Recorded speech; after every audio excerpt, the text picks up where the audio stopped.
Hello friends, हमारे YouTube channel industrial training में आपका स्वागत है। दोस्तों, अगर हमारी वीडियो अच्छी लगे तो लाइक और शेयर ज़रूर करना। अगर आपने हमारा चैनल अभी तक सब्सक्राइब नहीं किया तो इसे सब्सक्राइब कर लें, जिससे कि आईटी और सीआईटी से जुड़े नए अपडेट्स आपको मिल सकें। तो दोस्तों, चलते हैं आज की वीडियो की ओर। दोस्तों, आज की इस वीडियो में मैं अमर सुतार आज आपके लिए लेकर के हूँ gas metal arc welding parameters, यानी गैस मेटल आर्क वेल्डिंग मापदंड। इसमें हम सबसे पहले देखते हैं the flowing parameters must be considered in the welding procedure of gas metal arc welding या CO2 वेल्डिंग।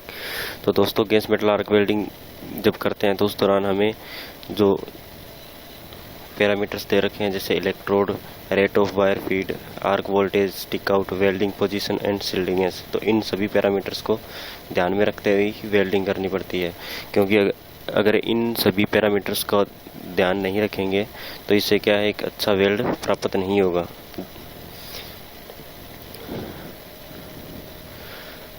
और साथ ही अगर इन सभी पैरामीटर्स को ध्यान में न रखते हुए अगर हम वेल्डिंग करते हैं तो इससे जो वेल्डिंग है उसमें कई प्रकार के दोष आ जाते हैं, जिससे वेल्डिंग जोड़ जो है कमज़ोर बनता है। इससे भारी नुकसान भी हो सकता है। तो चलिए दोस्तों, देखते हैं सबसे पहले इलेक्ट्रोड जो है सर्वोत्तम वेल्डिंग परिणाम हेतु धातु की मोटाई के अनुसार उचित आकार के तार इलेक्ट्रोड का उपयोग करके प्राप्त किए जाते हैं। तो दोस्तों, सर्वोत्तम वेल्डिंग प्राप्त करने के लिए हमें जिस धातु की वेल्डिंग करनी है तो उसकी मोटाई के अनुसार ही वायर इलेक्ट्रोड जो है उसका चयन करना चाहिए। उसके बाद में है इलेक्ट्रोड तार उसी संरचना का होना चाहिए जिस सामग्री का वेल्ड किया जाना है। तो दोस्तों, अगर हमें माइल्ड स्टील की वेल्डिंग करनी है तो माइल्ड स्टील का ही इलेक्ट्रोड लेंगे। अगर स्टेनलेस स्टील की वेल्डिंग करनी है तो उसके लिए स्टेनलेस स्टील का ही इलेक्ट्रोड लेंगे। ये नहीं होना चाहिए कि हम MS की वेल्डिंग कर रहे हैं और स्टेनलेस स्टील का इलेक्ट्रोड ले रहे हैं, जिससे अगर हम ऐसा करते हैं तो हमारा जो वेल्ड जॉइंट है वह एक अच्छा वेल्ड जॉइंट नहीं बनेगा। ठीक है दोस्तों, अब देखते हैं सामान्य रूप से जो वायर इलेक्ट्रोड जो यूज़ होते हैं उनके साइज़ जो हैं, सबसे छोटा जो साइज़ है 0.8 mm। ठीक है दोस्तों, उसके बाद है 1 mm, उसके बाद में आता है 1.2 mm, उसके बाद में आता है 1.6 mm और उसके बाद में 2.4 mm। इन व्यास के जो इलेक्ट्रोड है वो सामान्य रूप से हम यूज़ करते हैं। इसके अलावा भी इस 2.4 mm के अलावा भी हम बड़े व्यास के इलेक्ट्रोड का भी उपयोग कर सकते हैं, लेकिन जो सामान्यतः उपयोग किए जाते हैं वह इन्हीं साइज़ के इलेक्ट्रोड का उपयोग किया जाता है। ठीक है दोस्तों, अब उसके बाद में देखते हैं वेल्डिंग करंट। वेल्डिंग करंट जो है एक बहुत ही महत्वपूर्ण होता है वेल्डिंग के दौरान। वेल्डिंग करंट की मात्रा को तार फीड की गति नियंत्रित करेगी। तो दोस्तों, इस लाइन से मतलब है कि जो वेल्डिंग करंट की जो मात्रा है वह किस पर निर्भर कर रही है, तार की फीडिंग पर। यानी तार की जितनी ज़्यादा गति होगी उतना ही ज़्यादा करंट होगा। अगर तार की गति कम हो जाती है, वायर इलेक्ट्रोड की गति अगर कम हो जाती है तो करंट भी कम हो जाएगा। प्रत्येक व्यास के वायर के साथ करंट की एक अलग मात्रा का उपयोग किया जाता है। ठीक है दोस्तों, अगर हम वेल्डिंग के लिए पतली तार का उपयोग कर रहे हैं तो उसके लिए करंट कम होगा। अगर व्यास में बड़ी तार का उपयोग कर रहे हैं तो उसके लिए करंट की मात्रा ज़्यादा होगी। यह तार को बदलने के बिना विभिन्न मोटाई के धातु की वेल्डिंग अनुमति देता है। ठीक है दोस्तों, इससे क्या फ़ायदा मिलता है कि जो करंट की मात्रा है वह वायर फीडिंग की स्पीड पर नियंत्रित हो रही है। तो इससे क्या फ़ायदा मिल रहा है कि तार को बदलने के बिना विभिन्न मोटाई की धातु की वेल्डिंग कर सकते हैं। ठीक है दोस्तों, हमें तार बदलना नहीं पड़ेगा। उसके बाद है निर्धारित किए गए करंट द्वारा गहरा पेनिट्रेशन आए तथा अंडर कटिंग और बर्न से बचे। ठीक है दोस्तों, जो हम करंट का यूज़ कर रहे हैं उस करंट की मात्रा इतनी ही होनी चाहिए कि पेनिट्रेशन अच्छा आए और अंडर कटिंग या बर्न थ्रू ना हो। बर्न का मतलब होता है कि जब हम पतली मेटल की वेल्डिंग करते हैं, पतली सीटों की वेल्डिंग कर रहे हैं, तो उस दौरान अगर वायर की स्पीड ज़्यादा होगी तो उसके साथ क्या होगा, करंट की मात्रा भी ज़्यादा होगी। करंट की मात्रा ज़्यादा होने से उसमें वह जो सीट मेटल है वह जल सकती है। इसके बाद है गैस मेटल आर्क वेल्डिंग की सफलता इलेक्ट्रोड टिप पर उच्च विद्युत घनत्व के कंसंट्रेशन के कारण है। गैस मेटल आर्क वेल्डिंग का उपयोग जो है वो सफल क्यों हो रहा है? इसका कारण ये है कि इलेक्ट्रोड टिप जो है, इलेक्ट्रोड वायर की जो टिप है उस पर जो विद्युत का घनत्व या इलेक्ट्रिकल डेंसिटी जो है ज़्यादा होती है। ठीक है, इससे मेटल भी अच्छा पिघलता है और वेल्डिंग जॉइंट भी अच्छा बनता है। उसके बाद में general data of current selection is given in the table below. तो दोस्तों मैंने यहाँ पे कुछ इलेक्ट्रोड के साइज़ लिखे हैं, उस साइज़ के लिए मैंने आगे करंट भी मेंशन किया हुआ है। करंट मैंने यहाँ पे दो कैटेगरी में अलग अलग दिया हुआ है। पहला दिया स्प्रे टाइप आर्क और दूसरा है शॉर्ट सर्किटिंग आर्क। तो दोस्तों ये जो मैंने ऊपर लिखी हैं ये है मेटल ट्रांसफ़र की दो विधियाँ। इन दोनों विधियों में करंट की जो मात्रा है वह अलग अलग रखी जाती है। ठीक है दोस्तों, 0.8 mm के लिए जो है करंट उपयोग हो रहा है वह है 150 mm से 250 mm। ये तो है स्प्रे टाइप आर्क के लिए। और शॉर्ट सर्किटिंग के लिए 60 से 160 एम्पियर। ठीक है दोस्तों, उसके बाद है 1.2 mm। 1.2 mm के लिए 200 से 350 एम्पियर करंट का उपयोग किया जाता है स्प्रे टाइप आर्क में, और 100 से 175 एम्पियर का उपयोग किया जाता है शॉर्ट सर्किटिंग आर्क में। उसके बाद है 1.6 mm वायर के लिए 350 से 500 एम्पियर करंट का यूज़ करेंगे स्प्रे टाइप आर्क में, और 120 से 180 एम्पियर्स का कहाँ यूज़ करेंगे शॉर्ट सर्किटिंग आर्क में। तो दोस्तों स्प्रे टाइप आर्क में वोल्टेज कितनी रखी जाती है? 28 से 32 वोल्टेज, और शॉर्ट सर्किटिंग आर्क में जो वोल्टेज रखी जाती है वो 16 से 22। इसमें जो वोल्टेज रखी जाती है वह फिक्स्ड होती है। स्प्रे टाइप में 28 से 32 वोल्ट होती है। जैसे मैनुअल मेटल आर्क वेल्डिंग जब करते हैं तो उस दौरान वोल्टेज भी क्या है चेंज होती रहती है, लेकिन जब गैस मेटल आर्क वेल्डिंग करते हैं तो वोल्टेज जो है समान रहती है और एम्पीरेज बढ़ती घटती रहती है। ठीक है दोस्तों, तो उसके बाद हम नेक्स्ट देखते हैं आर्क वोल्टेज। आर्क वोल्टेज जो है यह है गैस मेटल आर्क वेल्डिंग या CO2 वेल्डिंग प्रक्रिया में एक बहुत ही महत्वपूर्ण चर है, क्योंकि यह आर्क मेटल ट्रांसफ़र प्रकार को निर्धारित करता है। ठीक है दोस्तों, जो पीछे हमने बात की थी मेटल ट्रांसफ़र की, जो मैंने बताई हैं स्प्रे टाइप आर्क और शॉर्ट सर्किटिंग आर्क, ये जो दोनों निर्भर करते हैं किस पर? वोल्टेज पर। ठीक है दोस्तों, उपयोग किए जाने वाले आर्क वोल्टेज आधार धातु की मोटाई, बंधन के प्रकार, इलेक्ट्रोड संरचना और आकार, परिरक्षण गैस, वेल्डिंग की स्थिति, वेल्ड के प्रकार और अन्य कारकों पर निर्भर करते हैं। तो दोस्तों अगर हम सिल्वर मेटल आर्क वेल्डिंग कर रहे हैं तो उस दौरान धातु की मोटाई, जोड़ का प्रकार, इलेक्ट्रोड संरचना और आकार, इन सभी पर जो है करंट निर्भर करता है। लेकिन जब हम गैस मेटल आर्क वेल्डिंग करते हैं तो उस दौरान इन सभी पैरामीटर्स पर आर्क वोल्टेज निर्भर करती है। ठीक है दोस्तों, उसके बाद हम नेक्स्ट चलते हैं स्टिक आउट।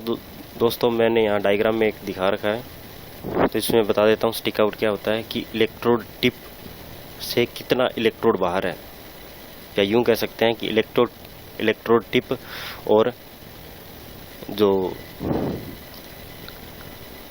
हमारी गैस नोजल है उनके बीच की जो दूरी होती है, ठीक है, उसको बोलते हैं स्टिक आउट, या सिंपल लैंग्वेज में ये बोल सकते हैं कि नोजल से इलेक्ट्रोड कितना बाहर है, तो वो क्या है हमारा स्टिक आउट। ठीक है दोस्तों, स्टिक आउट यहाँ से लेकर के और यहाँ तक क्या है स्टिक आउट। ठीक है, और इलेक्ट्रोड टिप से जो बेस मेटल के बीच में जो दूरी है उसको बोलते हैं आर्क लेंथ। ठीक है दोस्तों, अब देख लेते हैं it is the distance between the end of the contact tube and the tip of the electrode. ठीक है दोस्तों, ये कहना चाहता है कि जो कॉन्टैक्ट टिप है उसका जो एंड होता है वो नोजल का भी एंड होता है, यानी कॉन्टैक्ट टिप जो होती है नोजल के एंड तक होती है। ठीक है, तो कॉन्टैक्ट टिप से इलेक्ट्रोड कितना बाहर है वह क्या है स्टिक आउट। बहुत अधिक स्टिक आउट होने से बहुत अधिक वेल्ड धातु कम आर्क हीट पर जमा हो जाता है, जिससे अनुचित आकार के वेल्ड और खराब पेनिट्रेशन की प्राप्ति होती है। ठीक है दोस्तों, अगर यह लंबाई जो है ज़्यादा होती है तो उस दौरान क्या होगा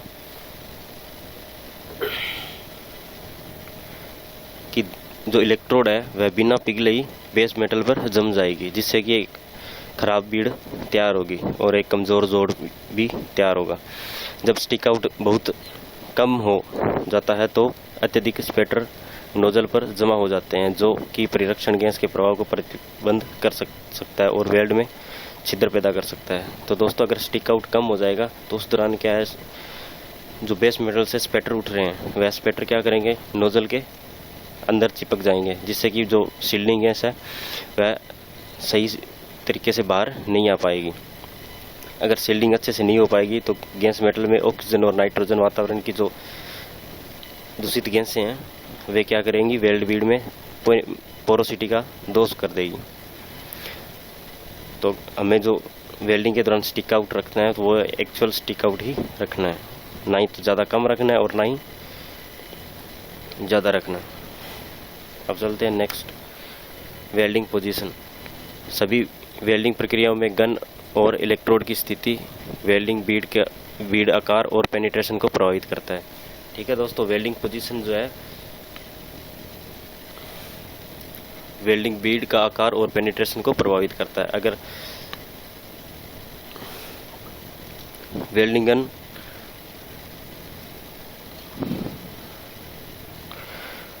या हमारी जो वेल्डिंग पोजीशन है वैसा ही नहीं होगी तो वेल्डिंग बीड जो है वह अनइवन तैयार होगी, यानी असमान बीड बनेगी, और जो पेनिट्रेशन है यानी धातु अंदर तक कम पिघलेगा। वेल्डिंग को फॉरवर्ड तकनीक का उपयोग करके या बैक हैंड या बैकवर्ड तकनीक का उपयोग करके किया जाता है। ठीक है दोस्तों, गन एंगल आमतौर पर 10 से 15 mm के भीतर बनाए रखा जाता है, जैसा कि चित्र 2 में दिखाया गया है। ठीक है दोस्तों, जैसा कि ये डायग्राम में आपको देखने को मिल रहा है कि गन का जो एंगल है वह कितना है, 10 से 15 डिग्री। ठीक है दोस्तों, अगर हम इतना एंगल रखते हैं तो एक ये आप नीचे देख सकते हैं कि एक अच्छी बीड लगी हुई है। ठीक है दोस्तों, अब नेक्स्ट चलते हैं, शील्डिंग गैस। परिरक्षी गैस के रूप में हम आर्गन, हीलियम और कार्बन डाइऑक्साइड का उपयोग कर सकते हैं। ठीक है दोस्तों, इनके अलावा भी बहुत सी शील्डिंग गैसेज होती है लेकिन वह महंगी पड़ती है, इसलिए हम आर्गन, हीलियम और कार्बन डाइऑक्साइड का ही उपयोग करते हैं। परिरक्षण गैसें जैसे अक्रिय गैस कौन कौन सी है, आर्गन और हीलियम, या अर्ध अक्रिय ये होती है कार्बन डाइऑक्साइड। ये दोनों अलग अलग मैंने इसलिए लिखा है ताकि आपको समझ में आ जाए कि एक्टिव गैस कौन सी है और नॉन एक्टिव गैस कौन सी है, नॉन इनर्ट गैस कौन सी है और इनर्ट गैस कौन सी है। तो आर्गन और हीलियम जो है क्या, एक इनर्ट गैस है, और कार्बन डाइऑक्साइड जो है एक नॉन इनर्ट गैस है। ठीक है दोस्तों, जो आमतौर पर कई वेल्डिंग प्रक्रियाओं में उपयोग की जाती है। सबसे विशेष रूप से गैस धातु आर्क वेल्डिंग में उपयोग की जाती है। ठीक है दोस्तों, ये जो तीनों शील्डिंग गैसेज है ये सबसे ज़्यादा कहाँ उपयोग की जाती है, गैस धातु चाप या आर्क वेल्डिंग में उपयोग की जाती है। वेल्ड होने वाली धातु को ये वायुमंडलीय गैस से वेल्ड की गुणवत्ता को कम कर सकती है। ठीक है दोस्तों, तो जो वायुमंडल की अशुद्ध गैसें हैं जैसे कि ऑक्सीजन और नाइट्रोजन, ये क्या करेंगी, वेल्ड धातु में जब वेल्ड धातु अगर इन्हें ऑब्जर्व कर लेगा तो उसमें पोरोसिटी या अन्य दोष आ सकते हैं। तो इनसे बचने के लिए क्या किया जाता है, शील्डिंग गैस का उपयोग किया जाता है।